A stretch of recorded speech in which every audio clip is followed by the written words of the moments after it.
South Carolina.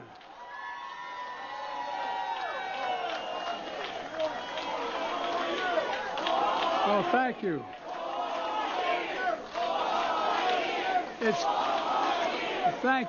Thank you. Look, it's good to be home with so many friends I've known for so long.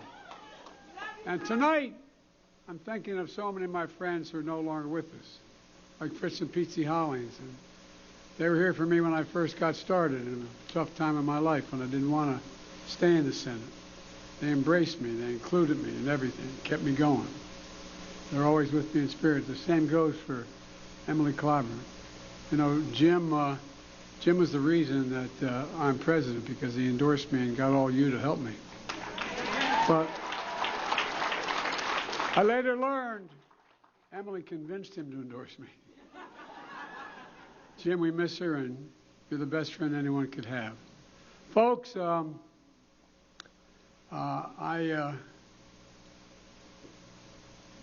if I were smart, I'd say thank you and leave, because Jim made the case for me better than I can make the case for me. But folks, and I love Columbia so much, I asked your former mayor to join me in the White House. We're fortunate to have Steve Benjamin at my side. But we're really fortunate we put his better half on the federal bench. She's doing an incredible job. Just like I'm fortunate for my better half, Jill, who was here in Columbia last night. For the woman of Alpha Kappa Alpha, she had a wonderful time. And we've got so many real leaders here. 2 former chairs of the Congressional Black Caucus, Joyce Beatty, and you heard Marcia Fudge. Don't mess with Marcia. And my home state senator, Chris Coons, who, a real quick story, when my son passed away, well, anyway, Chris was just wonderful. He wouldn't take the job, he wouldn't run until he knew it was okay. We had to call Chris and say, Chris, please run, because it was Bo's chair, he said. Our great DNC Chairman, Jamie Harrison from South Carolina. But the truth is, I wouldn't be here without the Democratic voters of South Carolina, and that's a fact. So I want to start with a very simple message. From the bottom of my heart, thank you, thank you, thank you. If you ever doubt that, the power to change America is in your hands. Remember this, you proved it. You're the reason I am president. You're the reason Kamala Harris is historic vice president. And you're the reason Donald Trump is a defeated former president. You're the reason Donald Trump is a loser. And you're the reason we're going to win and beat him again.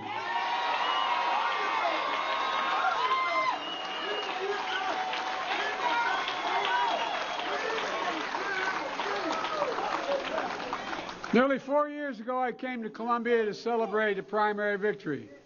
And I said then, and I quote, "For all those who've been knocked down, counted out, left behind, this is your campaign."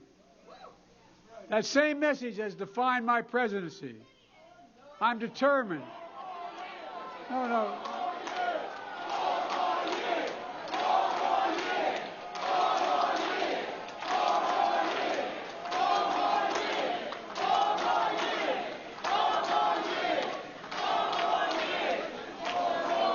I'm determined to give all those who've been knocked down, counted out, left behind in America a shot again, a fair shot at making a living, taking care of their children, starting a business, being able to buy a home, build real wealth for generations to come.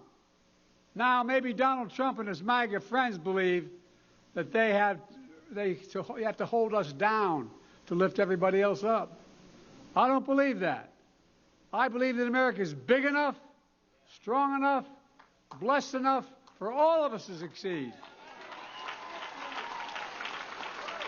And that's why we're finally building an economy that grows from the middle out and the bottom up instead of trickle-down economy from the top. Because when you do that, the poor have a ladder up, the middle class do well, and the wealthy still do very well. We all do well. Just think back to the mess Donald Trump left this country in. A deadly pandemic, economic freefall, a violent insurrection. I promised to do everything in my power, I said at the time, to get us through one of the toughest periods in our history. And together we are. We vaccinated America. We created a record 14 million new jobs in 3 years. Let's get something straight. Trump talks about putting checks in pockets, but in 2021, as soon as I came to office, I was the guy who sent every one of you those $1,400 checks. On top of that, I sent those $300 checks per child, per family, per month for hard-working families. That was thousands of dollars in pockets to get people through a real crisis. And here's what it did.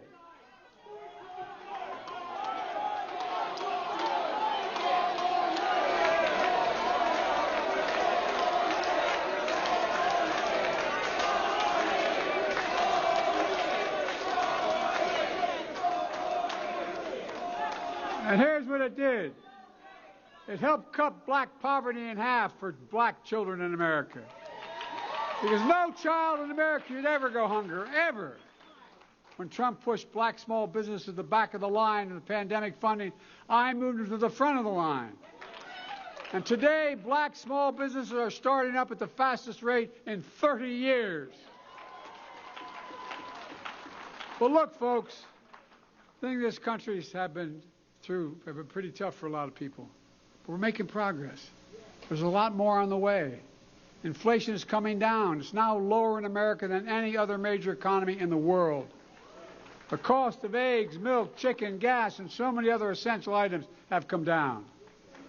But for all we've done to bring prices down, there are still too many corporations in America ripping people off.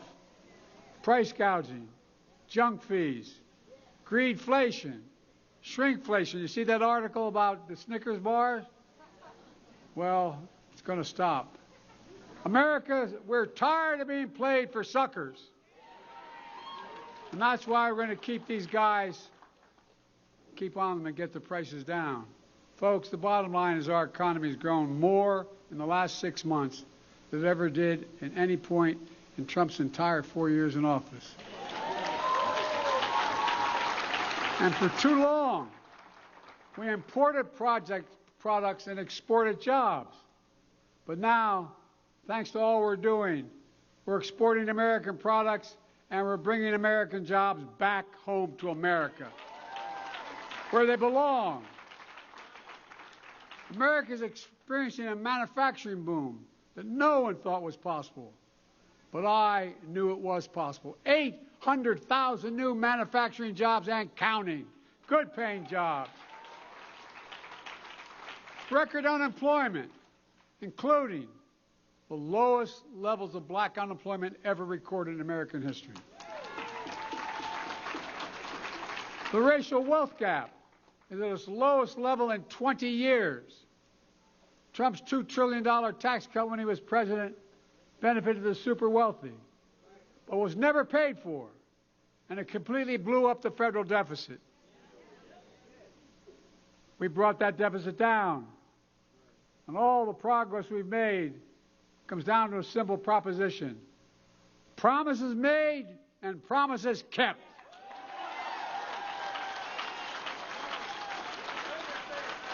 I promised, as Jim pointed out, that we beat Big Pharma, that charges more for prescription drug prices in America than anywhere else in the world. The same company, the same prescription.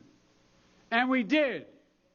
$35 a month insulin for seniors instead of $400 a month or more. As Jim pointed out, we tried to make that $35 available to everybody, but the Republicans blocked us. But with our vote in 2024, we're going to make it happen for everyone. Everyone. As Jim pointed out-of-pocket costs for seniors for all the prescriptions will soon be capped at $2,000 a year. even for expensive cancer drugs that cost $10,000, $12,000, $15,000 a year. I protected and expanded the Affordable Care Act, giving millions of families over $800 in premiums and protecting their care from pre-existing conditions. And, by the way, basically doubling the Pell Grants, which is another issue, but that's... Look, today, more Americans, more black Americans have health insurance than ever in history. A promise made and a promise kept. I promised to help ease accumulated student debt for millions of folks carrying during the crisis of the pandemic.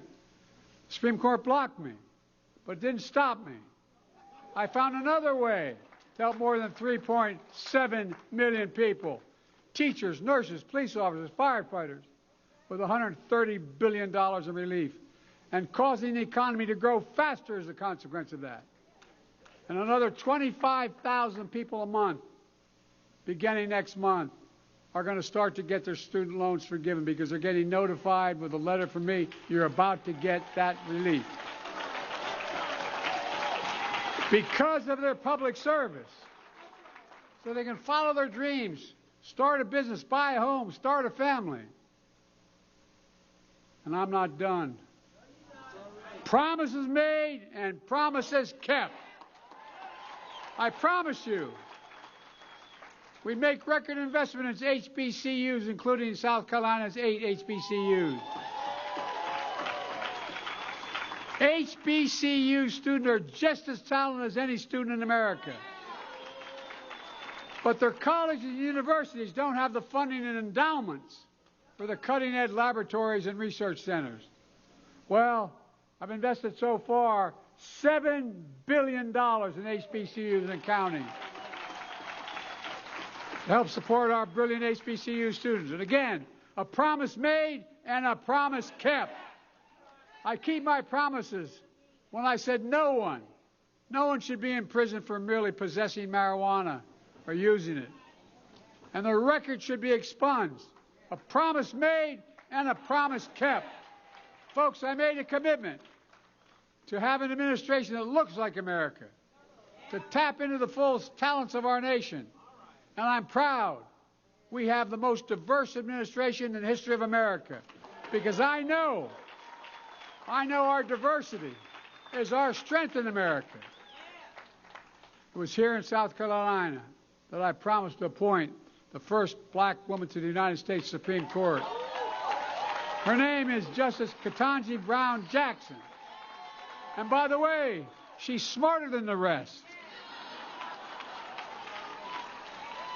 I've appointed more black women to the Federal Circuit Courts of Appeals than every other president in American history combined.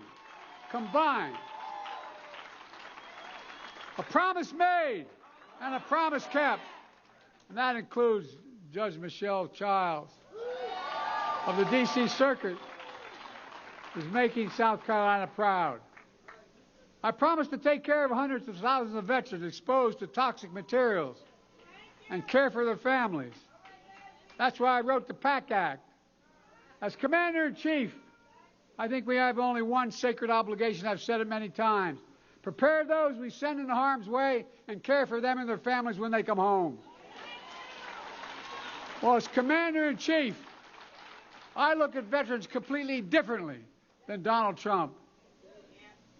Think about this, especially here in South Carolina, a proud military state. Donald Trump, when he was Commander-in-Chief, refused to visit a cemetery, U.S. cemetery outside of Paris for fallen American soldiers.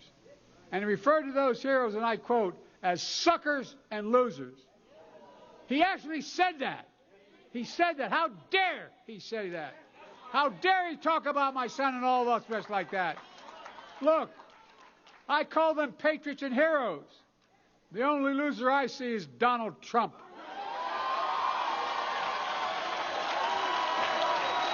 It makes me angry.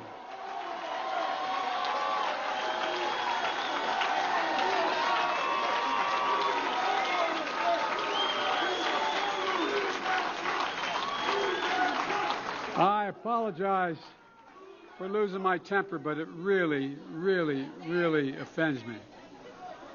In recent weeks, we're starting to see real evidence that American consumers are facing real confidence in their economy we're building.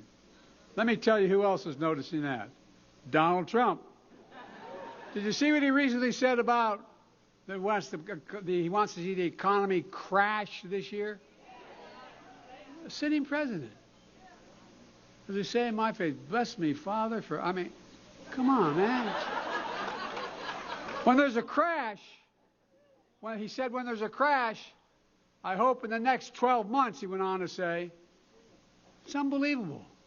It's un-American. How can anyone, especially a former president, wish for an economic crash that would devastate millions of Americans? Well, let me tell you what he really means. Donald Trump knows this economy is good and strong and getting stronger. He knows that while it's good for America, it's bad for him politically. Trump also said, the one president he doesn't want to be is Herbert Hoover. Well, Donald, it's too late. There are only two presidents in American history who left office with fewer jobs than they took office. Herbert Hoover and, yes, Donald Herbert Hoover Trump. And by the way, have you noticed he's a little confused these days?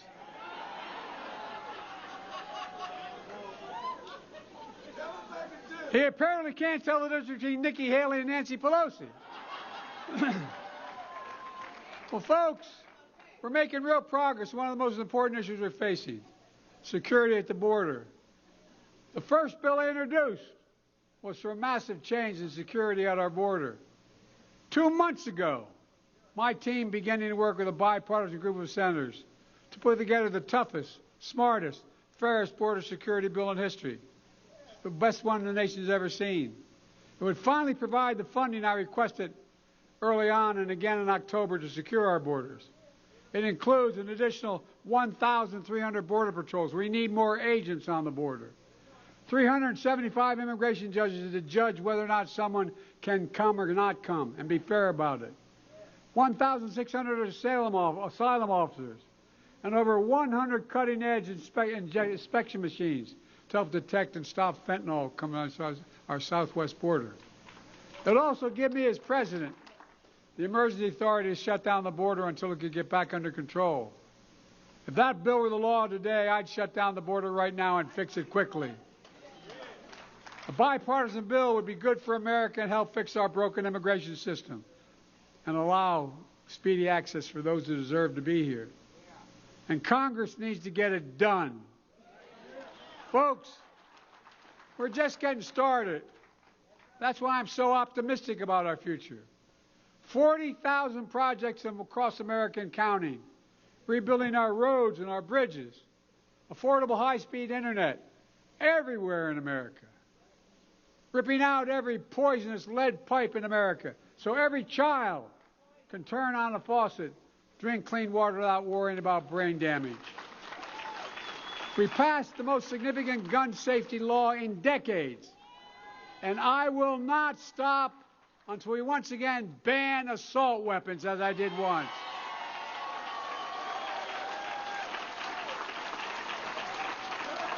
Now look, I want you to imagine the future nightmare if Trump's back in office. I'm serious. Given the nightmare when he was in office, you know what is likely to come. Trump and his MAGA friends are trying again to get rid of the Affordable Care Act and ripping away the protections you have under that, even if you have a pre-existing condition. I won't let that happen. Are you with me? I will not let that happen. And instead of saving Social Security for working people in the middle class, although he said he wanted to get rid of it or change it, cut it drastically, he now says he's for it, but guess what? Trump and his MAGA friends will give another massive tax break to the super wealthy and the biggest corporations. I won't let that happen. Folks, I know you're with me. I know this.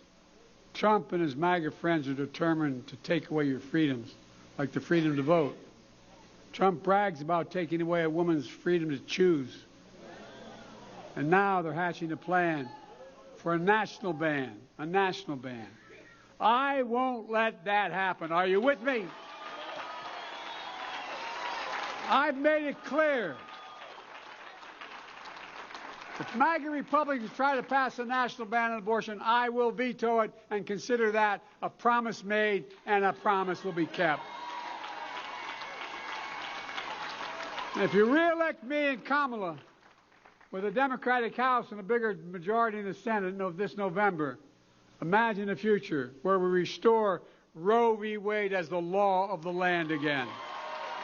A promise made and a promise will be kept. Let me close with this. A few weeks ago.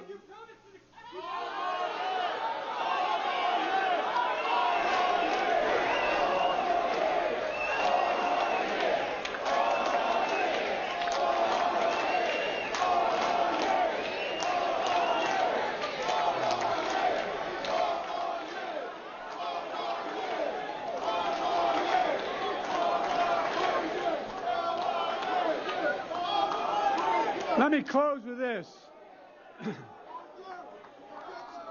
A few weeks ago, along with Jim, I spoke at Mother Emanuel Church in Charleston.